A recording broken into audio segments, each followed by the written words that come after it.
Hoje nós vamos falar sobre o quê? A gente vai falar da história de Elias. Uma parte, né? Porque são muitas histórias.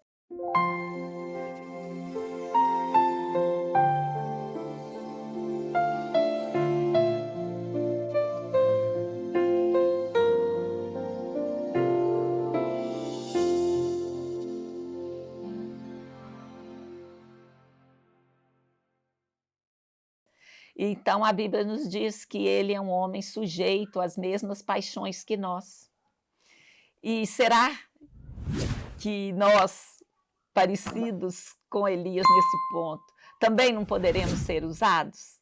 Então essa é a pergunta que a gente vai lançar hoje, a reflexão que nós vamos tentar responder, baseados na palavra. Então quem foi Elias? Palavra se explica com palavras, né? Então vamos lá, em 1 de Reis 17:1, que está escrito assim: Então Elias, o tisbita, dos moradores de Gileade, disse a Acabe: Vive o Senhor Deus de Israel, perante cuja face estou, que nestes anos nem orvalho nem chuva haverá, senão segundo a minha palavra. Gente, olha que ousadia o cara falar isso. Olha, você vê que a primeira referência a Elias nem fala que ele era o profeta. Está dizendo Elias, o tisbita, dos moradores de Gileade, diz e fala, abre a boca e fala: olha, nem sol nem chuva não vai haver, senão segundo a minha palavra. Então primeiro sinal é ousadia, né? Aí Lucas 4:25, o que fala dele? Em verdade vos digo que muitas viúvas existiam em Israel nos dias de Elias, quando o céu se cerrou por 3 anos e 6 meses, de sorte que em toda a terra houve grande fome. Então aqui está nos falando quanto tempo durou essa seca, esta fome proveniente da seca, porque ele disse que só haveria segundo a palavra dele. E aqui Lucas está registrando que durou 3 anos e meio.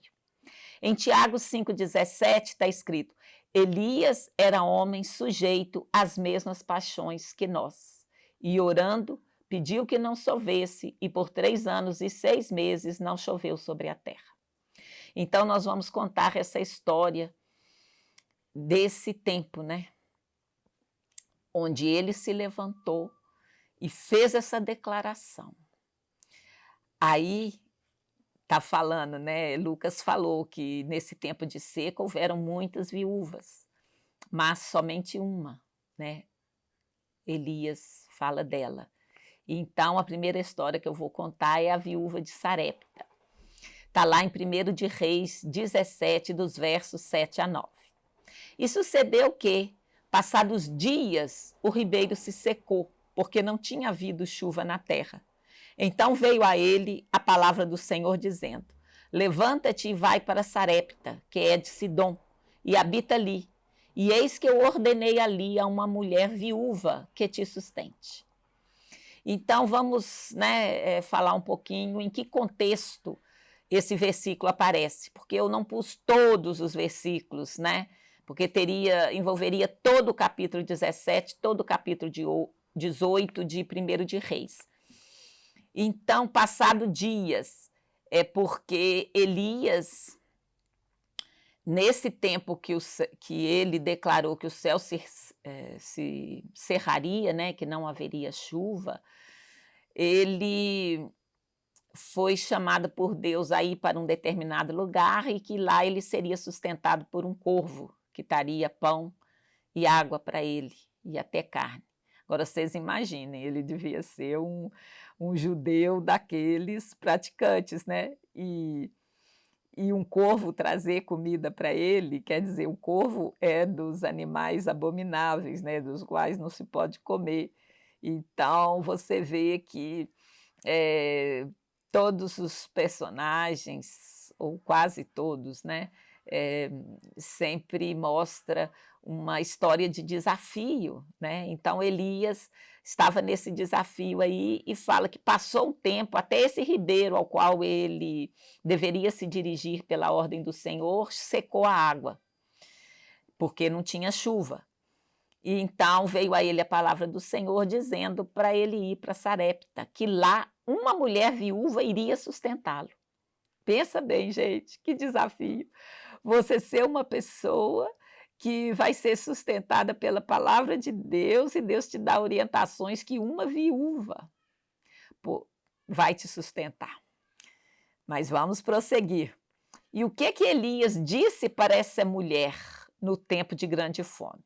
Ele obedeceu, seguiu essa orientação do Senhor, foi para Sarepta e no verso 10 e 11 diz assim: então ele se levantou e foi a Sarepta, e chegando à porta da cidade, eis que estava ali uma mulher viúva apanhando lenha.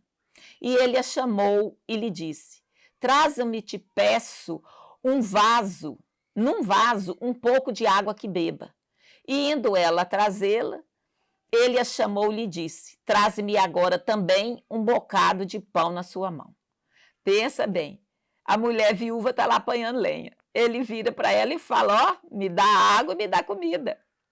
Olha só, gente, é muita ousadia e muita graça de Deus. Então é o que a gente fala: olha, se Deus falar, cale-se o resto. Porque a gente é cheio de dedos, cheio de o que é politicamente correto ou não. Muitas igrejas criticam outras porque fazem pedidos, né, às vezes exagerados e tal. Mas aqui, olha esse pedido de Elias para a mulher. E aí o que a mulher respondeu?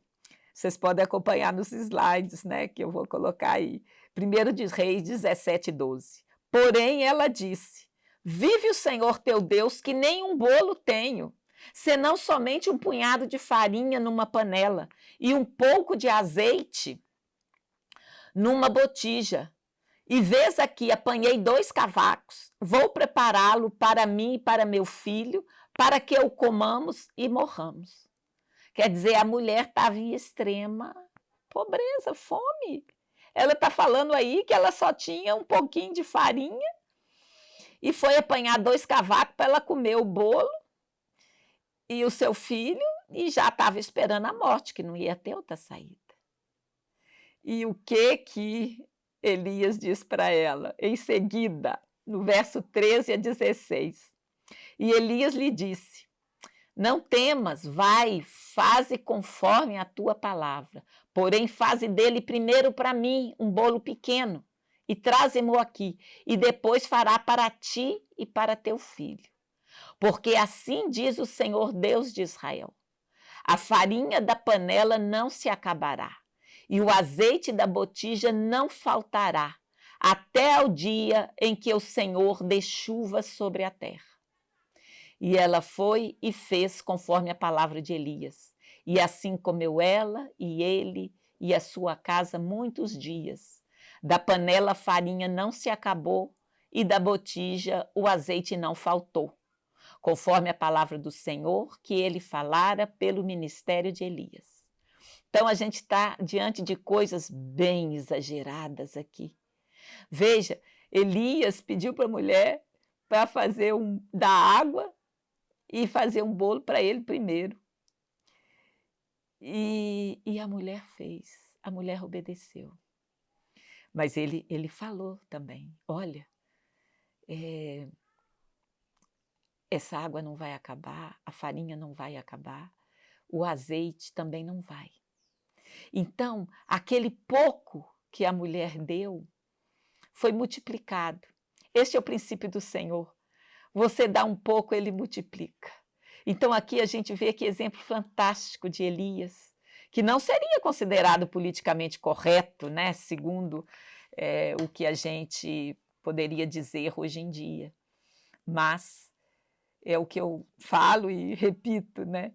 Se Deus falar, pode fazer que ele vai cumprir. Pode confiar nele, que ele não é homem para que minta, nem filho do homem para que mude. Então, essa é uma história, eu considero assim, tremenda. E aí vem uma outra história, a segunda que eu vou contar é sobre o filho dessa viúva. O que acontece? Já no versículo 17 do capítulo 17 de 1º de Reis diz: E depois destas coisas sucedeu que adoeceu o filho dessa mulher, dona da casa, e a sua doença se agravou muito, até que nele nenhum fôlego ficou. E então está contando a história, o que aconteceu. Essa mulher teve um filho, o filho adoeceu, morreu. Nenhum fôlego ficou, morreu. Aí, no verso 21 a 24, então, aí Elias foi até o menino, se estendeu sobre o menino 3 vezes e clamou ao Senhor e disse: Ó Senhor meu Deus, rogo-te que a alma deste menino torne a entrar nele. E o Senhor ouviu a voz de Elias, e a alma do menino tornou a entrar nele, e reviveu. E Elias tomou o menino e o trouxe do quarto à casa, e o deu à sua mãe. E disse Elias: Vês aí, teu filho vive. Então a mulher disse a Elias: Nisto conheço agora que tu és homem de Deus e que a palavra do Senhor na tua boca é verdade. Então nós estamos diante de uma ressurreição, de um milagre de ressurreição. É algo extraordinário, tremendo, né? E foi o filho desta mulher. E Elias, então, fez também coisas, né, que não seriam politicamente corretas. Ele se estendeu sobre o menino 3 vezes e clamou ao Senhor e disse: Rogo que entre nele o fôlego de vida. E entrou. E esse menino reviveu, foi entregue à sua mãe. E ela reconheceu que Elias falava a verdade, que a palavra de Deus, a palavra do Senhor na sua boca é verdade. Então, há um testemunho a ser dito através das nossas atitudes e através da nossa boca também. Então, ela viu que em Elias ela podia confiar, porque ele era um homem de Deus e agia como tal. Então, vamos para a terceira história. A seca e a fome continua, né? Porque foram 3 anos e 6 meses, né? É o que tanto Lucas quanto Tiago registra, né, na Bíblia. E vamos já, mudei para o capítulo 18 do 1º de Reis, versos 1 e 2. E sucedeu que, depois de muitos dias, a palavra do Senhor veio a Elias no 3º ano, dizendo: Vai, apresenta-te a Acabe, porque darei chuva sobre a terra. E foi Elias apresentar-se a Acabe, e a fome era extrema em Samaria. Olha, nesses 2 capítulos tem muita coisa. Eu separei estas, mas vocês podem ler todos esses 2 capítulos e vocês verão que ação poderosa de Deus através da vida de Elias. Então, passou-se muitos dias, né? Porque já está no 3º ano. Foram 3 anos e meio. E a fome era extrema em Samaria. E aí o que Elias faz? Elias lança um desafio a todo o Israel e aos profetas de Baal. Olha, guardem essa palavra, a fome era extrema.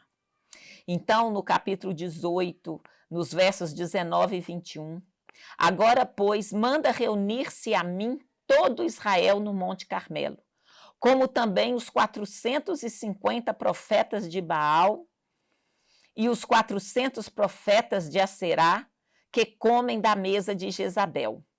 Então Acabe convocou todos os filhos de Israel e reuniu os profetas no Monte Carmelo.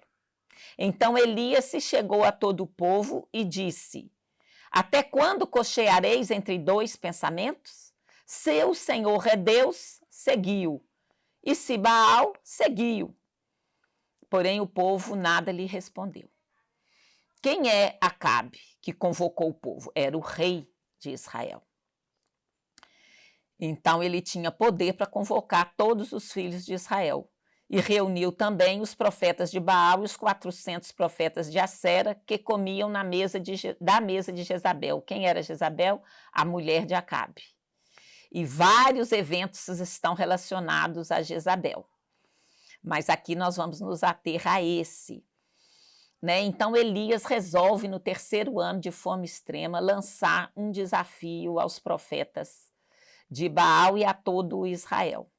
E ele fala assim: até quando cocheareis entre 2 pensamentos? E ele fala: gente, se você crê em algo, segue aquilo que crê, tenha convicção. Pois ele diz: se o Senhor é Deus, seguiu. Se é Baal, siga. E o povo nada respondeu. Mas aí Elias convoca, então, a cada lado a fazer o seu sacrifício. Que lado? O lado dos profetas de Israel e o lado do povo de Israel que ainda crê em Deus. Então, em 1 Reis 18, 24, diz assim: então invocai o nome do vosso Deus e eu invocarei o nome do Senhor. E há de ser que o Deus que responder por meio de fogo, esse será Deus. E todo o povo respondeu dizendo: é boa essa palavra. Então, o que ele falou?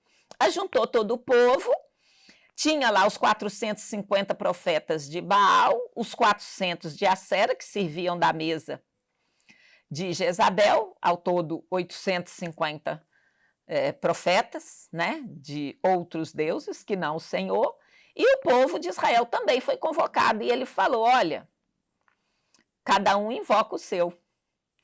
Aquele que responder será Deus. Então, o que Elias fez?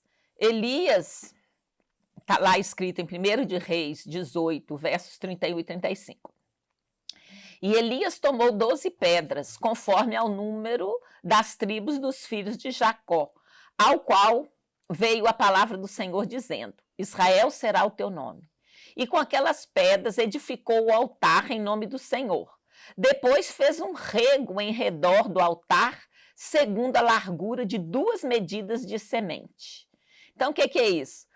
Ele convocou cada lado a fazer seu sacrifício. Então, falou: quem é o Deus? Se o de Baal ou o de Acera, ou se é o Senhor. E fez um altar. E nesse altar ele fez um rego. O que é um rego? Ele fez um rego, né? Um buraco, né? Um buraco não.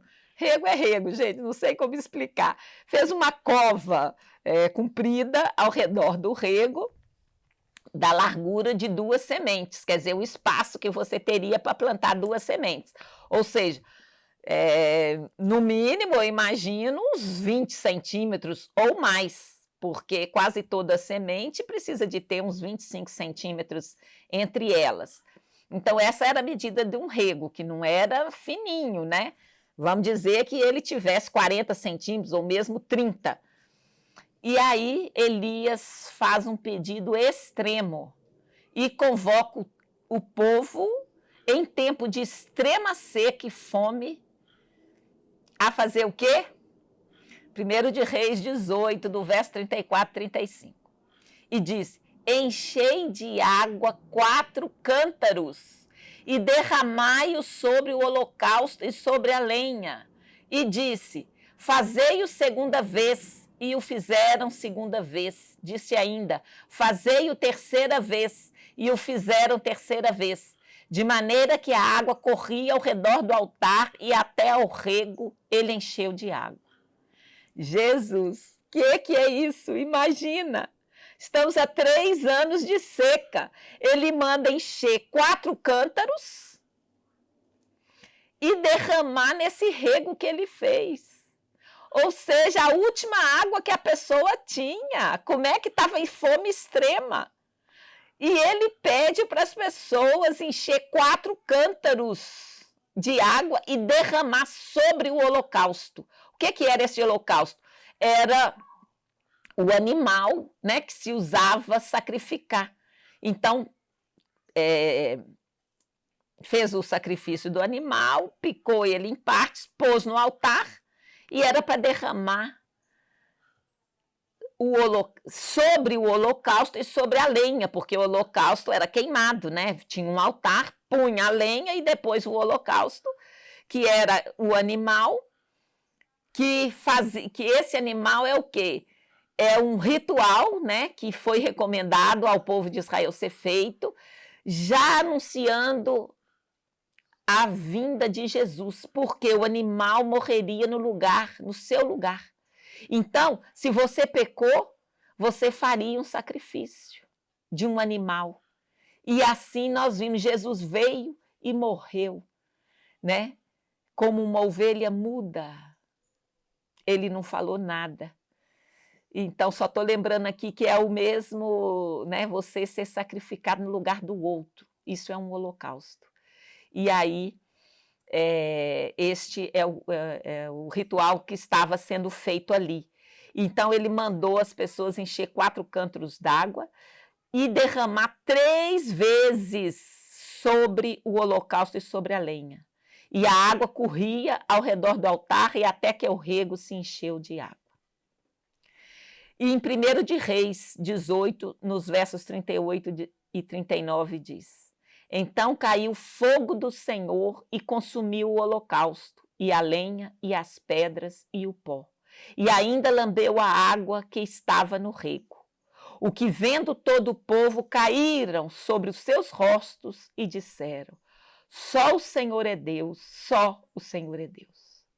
Imagine você, haviam 850 profetas clamando, havia um altar que eles fizeram, havia um holocausto que eles fizeram, e essas pessoas estavam clamando para que fogo descesse do céu, essas pessoas estavam até se flagelando, coisa que a Bíblia, né, pede para não ser feita, mas eles eram profetas de outro Deus.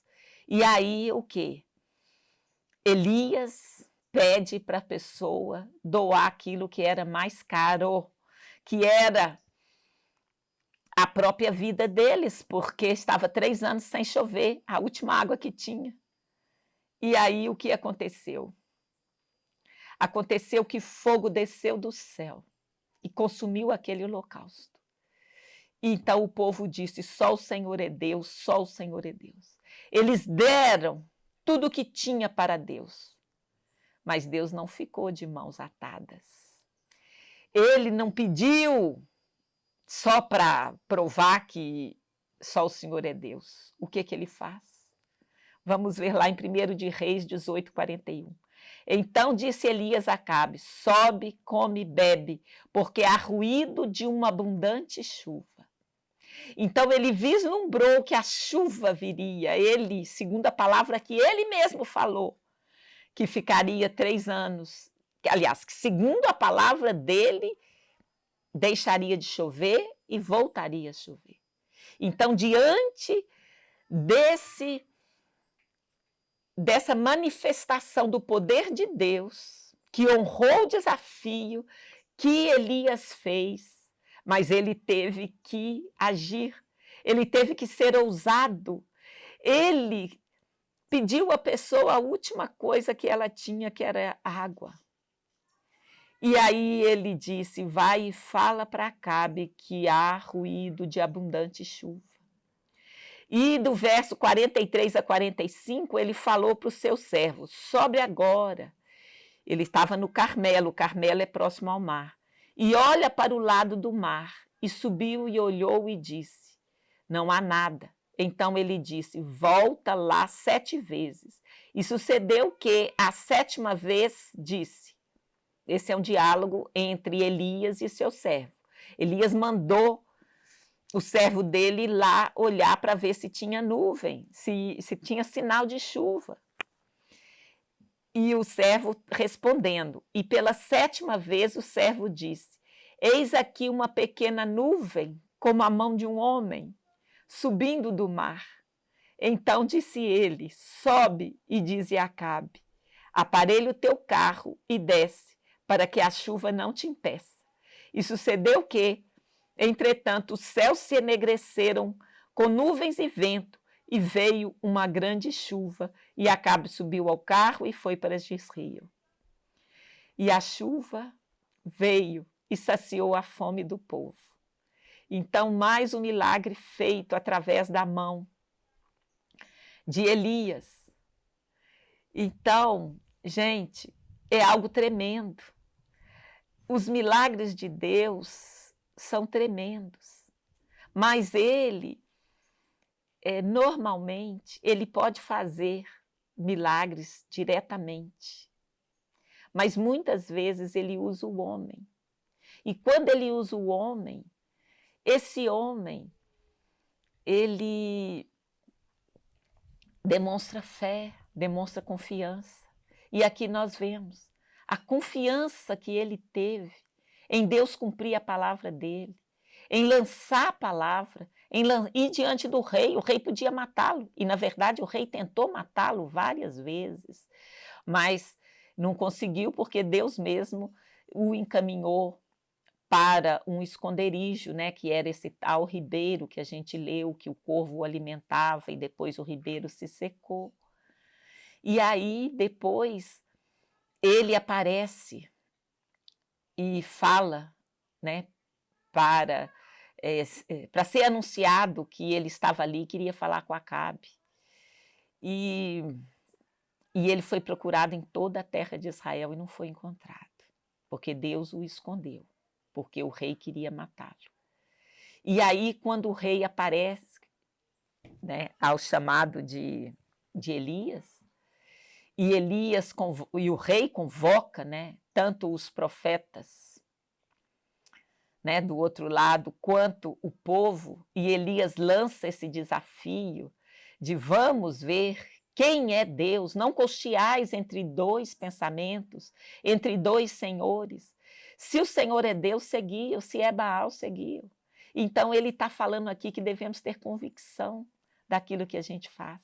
E ele lança esse desafio, né, de fazer o holocausto, e o holocausto que for consumido é Deus.